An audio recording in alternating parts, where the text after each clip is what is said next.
नमस्कार दोस्तों, आप देख रहे हैं नमो भारत न्यूज। मैं हूं अतुल शुक्ला।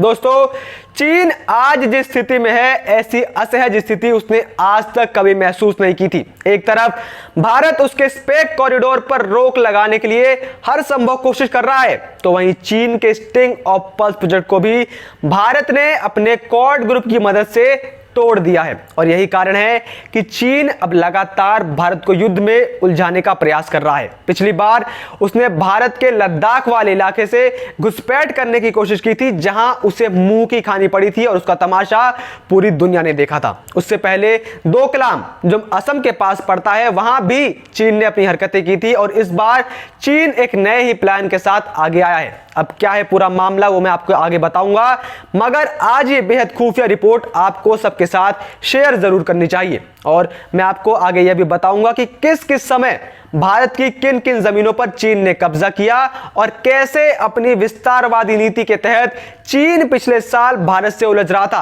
और इसी वजह से भारत और चीन के बीच एक साल पहले गलवान घाटी में हिंसक झड़प भी हुई थी, जिसके बाद मोदी सरकार ने चीन को लेकर बेहद ही कड़ा रुख अपनाया था और चीन के 250 से ज्यादा चाइनीज ऐप्स को एक झटके में भारत के अंदर बैन कर दिया था। और यही नहीं, चाइनीज कंपनियों से सरकारी कॉन्ट्रैक्ट भी छीन लिए गए थे, जिसके बाद चीन को उसकी औकात दिख गई थी और उस समय वो शांत हो गया था। जिसके बाद भारतीय सेना की हिम्मत की वजह से चीन को गलवान से पीछे हटना पड़ा था और तमाशा पूरी दुनिया देख रही थी। लेकिन मोदी सरकार से पहले किस प्रकार से विपक्ष ने भारत की जमीनों को चीन को भेंट में दे दिया, आइए उस पर एक नजर डालते हैं। कांग्रेस के शासनकाल में सन 1962 में अक्साई चीन, जो कि 37,244 वर्ग किलोमीटर का था, उसे चीन को भेंट में दे दिया गया। यूपीए के शासनकाल में सन 2008 तक चुमू इलाके में टिया पांगनाक और चाबजी घाटी 250 किलोमीटर लंबाई वाले को भी चीन को दे दिया गया। यूपीए शासनकाल में सन 2008 में चीनी सेना ने डेमजोक में जोरावर किले को नष्ट कर दिया। सन 2012 में यहां पीएलए का ऑब्जर्विंग पॉइंट बनाया गया। इसके साथ ही सीमेंट से 13 घर बनाकर चीनी कॉलोनी बनाई गई। यूपीए के शासनकाल में 2008 से 9 के बीच में भारत ने डेमजोक और डूंगती के बीच डूमचेली द एशियन ट्रेड पॉइंट गवा दिया। उसके बाद 2012 में डेमजोक चीन को गिफ्ट कर दिया गया। 2013 में राकी नुला पर चीन को कब्जा दे दिया गया। इसके अलावा पूर्वोत्तर भारत की सबसे बड़ी नदी ब्रह्मपुत्र पर भी चीन को बांध बनाने दिया गया और यह सब यूपीए के शासनकाल में हुआ। वहीं जब मोदी के शासनकाल में चीन ने भारत की सीमा पर अपनी नजरें डालने का दुस्साहस किया, तो उसका क्या असर हुआ, आइए उसके ऊपर भी एक नजर डाल लेते हैं। 2017 में चीन ने डोकलाम में कब्जा करने की कोशिश की, लेकिन वह बुरी तरीके से विफल हुआ। उसके बाद 2020 में लिपुलेख में भी चीन विफल हुआ। उसके बाद गलवान घाटी, पेंगोंग सो में चीन विफल हुआ। उसके बाद फिंगर फोर साउथ साइड में और चुशूल में भी चीन को हार का सामना करना पड़ा, क्योंकि प्रधानमंत्री के पद पर मोदी थे और सत्ता में राष्ट्रवादी सरकार बीजेपी। भारत से लगातार हारने के बाद चीन अब बौखलाया हुआ है। एक बार फिर वो सीमा पर घुसपैठ करने की कोशिश कर रहा है। चीन सीमा पर भारत के साथ तनाव बढ़ाने की कोशिशों में लगा हुआ है और वो लगातार भारत को उकसाने में लगा हुआ है। दरअसल चीन एक नीति पर कार्य करता है कि काम ऐसा करो कि सांप भी मर जाए और लाठी भी ना टूटे, और चीन इसका कितना इस्तेमाल करता है वो बात हमसे और आपसे छुपी नहीं है। फिर चाहे वो पाकिस्तान को पैसा देकर आतंकी हरकतों को भारत में बढ़ावा देना हो, चीन पाकिस्तान को पैसा देता है, पाकिस्तान उसी पैसे को आतंकी हरकतों में लगाता है और उससे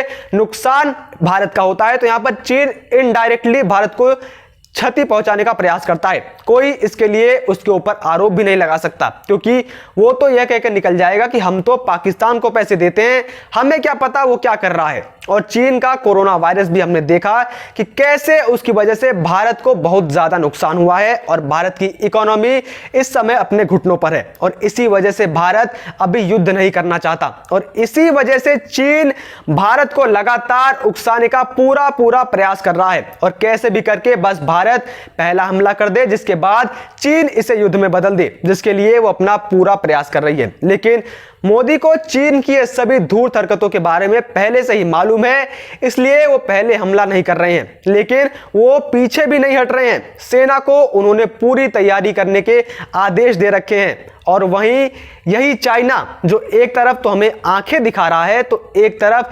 शांतिपूर्ण समाधान की बात कर रहा है और शांति दूत बन रहा है। अभी कुछ दिनों पहले हमने आपको यह भी बताया था कि कैसे चीन भारत की कोरोना महामारी में मदद करने का ढोंग कर रहा है। वो सिर्फ वैश्विक स्तर पर अपनी छवि को साफ करने का प्रयास कर रहा है और कुछ नहीं। जहां पर एक तरफ चीन भारत के साथ खड़े होने की बातें करता है, तो वहीं दूसरी तरफ उसने भारत से लगी सीमा पर नए हथियार प्रणालियां जुटानी शुरू कर दी है। आपको बता दें कि दोनों देशों में पिछले साल उत्पन्न हुए तनाव को खत्म करने के लिए बातचीत अभी भी चल रही है। भारत की मांग है कि गोगरा, हॉट स्प्रिंग और देपसांग के मैदानी इलाकों में चीनी सेना पीछे जाए। ऐसे में चीन की नई हरकत स्थिति को और तनावपूर्ण बना रही है। अब जब आप चाइना की रणनीति समझ गए हो, तब आपको बताता हूं कि इस समय चाइना ने सीमा के पास अपने कौन कौन से हथियार इकट्ठे कर रखे हैं और उसकी क्या क्या तैयारियां चल रही हैं। चीन की पीपल्स लिबरेशन आर्मी पीएलए ने mobile hit and run firing positions के लिए नए self propelled rapid fire mortar की तैनाती का ऐलान कर दिया है। इससे पहले भी चीन कई ऐसी गतिविधियों को अंजाम दे चुका है जिससे दोनों देशों के बीच एक बार फिर विवाद बढ़ने की आशंकाएं हैं। अब आप सोच रहे होंगे कि भारत की ऐसे में क्या तैयारियां हैं, तो आप घबराइए मत।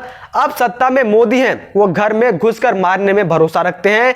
मनमोहन नहीं है जो वो शांत बैठे रहें, और उन्होंने सेना को भी तैयार रहने के पूरे निर्देश दे रखे हैं। रिपोर्ट के अनुसार बीजिंग ने इससे पहले सेल्फ प्रोपेल्ड होवित्जर, हथियारबंद असॉल्ट व्हीकल और लंबी दूरी के मल्टीपल रॉकेट लॉन्च सिस्टम तैनात किए हुए हैं। मिसाइल सिस्टम और रॉकेट को HQ-17A field air defence missile और PHL-11 122 kilometre calibre self propelled multiple rocket launcher system के तौर पर पहचाना गया है। चीन ने पूर्वी लद्दाख में अपनी उपस्थिति बढ़ा दी है और वहां पर अधिक मात्रा में हथियार, टैंक, गोला बारूद आदि भी पहुंचाया जा रहा है। लेकिन भारतीय सेना भी इस समय चीन को लोहे के चने चबवाने को तैयार है। भारतीय सेना भी इस बार पूरी तैयारी करके बैठी है। भारत ने लद्दाख में भारत तिब्बत सीमा पुलिस, भारतीय वायुसेना और थल सेना को तैनात कर रखा है। गौर मतलब है कि चीन की हरकतों से भारत भी वाकिफ है, इसलिए भारत ने भी अपनी सीमा पर बोफोर्स गन तोपें, Apache helicopter,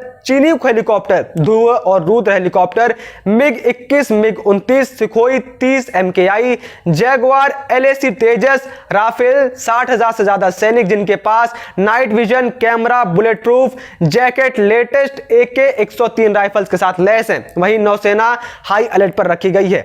Boeing P-8 surveillance के लिए भी रखा गया है। ऐसे में अगर चीनी सेना जरा भी घुसपैठ करने की कोशिश करती है तो वापस से उसे गलवान की तरह ही मुंह की खाकर वापस जाना पड़ेगा।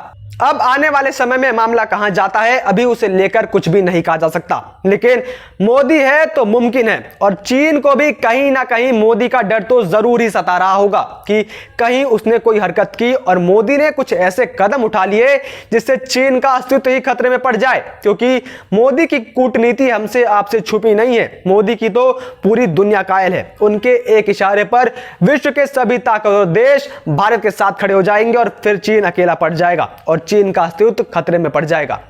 इसके साथ ही अगर आपने अब तक हमारे चैनल को सब्सक्राइब नहीं किया है तो जल्दी से उसे सब्सक्राइब कर लीजिए और बेल आइकन दबाना मत भूलिएगा, ताकि हम जब भी कोई नई वीडियो अपलोड करें तो आप तक उसकी नोटिफिकेशन सबसे पहले पहुंचे। बाकी देश और दुनिया की बड़ी खबरों से जुड़े रहने के लिए बने रहिए नमो भारत न्यूज के साथ। जय हिंद, जय भारत। वीडियो को लाइक, सब्सक्राइब और शेयर करना ना भूलें। अपने विचारों को कमेंट बॉक्स में लिखकर हम तक जरूर पहुंचाइए।